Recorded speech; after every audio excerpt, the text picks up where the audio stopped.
Maman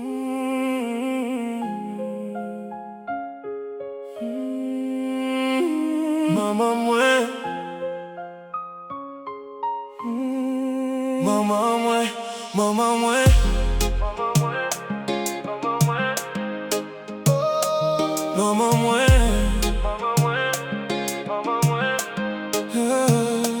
maman moi. Moi remyo sans fin sans chaîne. Pas que personne t'en court en bas ciel la même. Ou t'es marché dans douleur, non dit fait non problème. Mais ou t'es kembe la foi même la vie t'es méchant. Yo t'es vle tout yo a kraïsman en famille. Mais ou t'es rete Jean Mac Marou chaque midi. Ou t'es bail petit manger même lèvant tout est vide. Ou t'es poté quoi doucement pendant l'ennemi t'es fait bruit.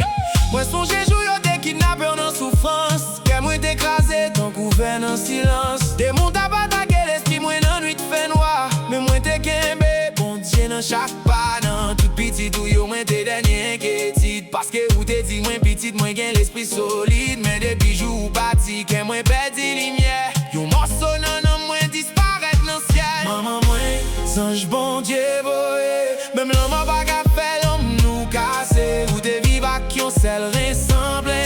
Yo t'es dit 3 mois mais mon Dieu fait 30 ans plein. Maman moi crier chaque soir.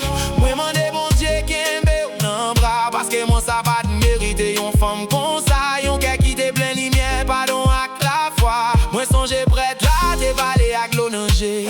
Il te dit méchant yo te vle ou tomber. Yo te prend rat si moun yo pou faire magie. Yo te enterré yo en bas terre pour porter maladie. Mais ou t'es bon ou t'es remen Christ tout le temps. C'est ça qui fait bon Dieu t'es kembe ou vivant. Ou t'es kon bay pauvre manger même là ou pas de manger. Ou t'es kon prier pour moun qui t'es kon jouer. Ou t'es levé ti moun l'autre moun en prison. Les papas yo t'es lagué yo sans raison. Ou t'es ouvri porte ou même nan grand goût. Ou t'es bail dernier pain ou ak dernier goût de l'eau. L'ennemi t'es méchant mais ou t'es gain pardon. Ou t'es prié bon Dieu pour sauver tout le monde. Ou t'es ministère vivant yon lumière nan fin noir.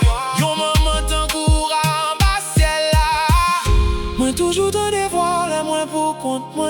Qui n'est mon Dieu petit, moi pas quitter chemin. Kounye à moi marcher avec douleur dans le cœur. Mais moi qu'on est dans le ciel ou joindre la maman.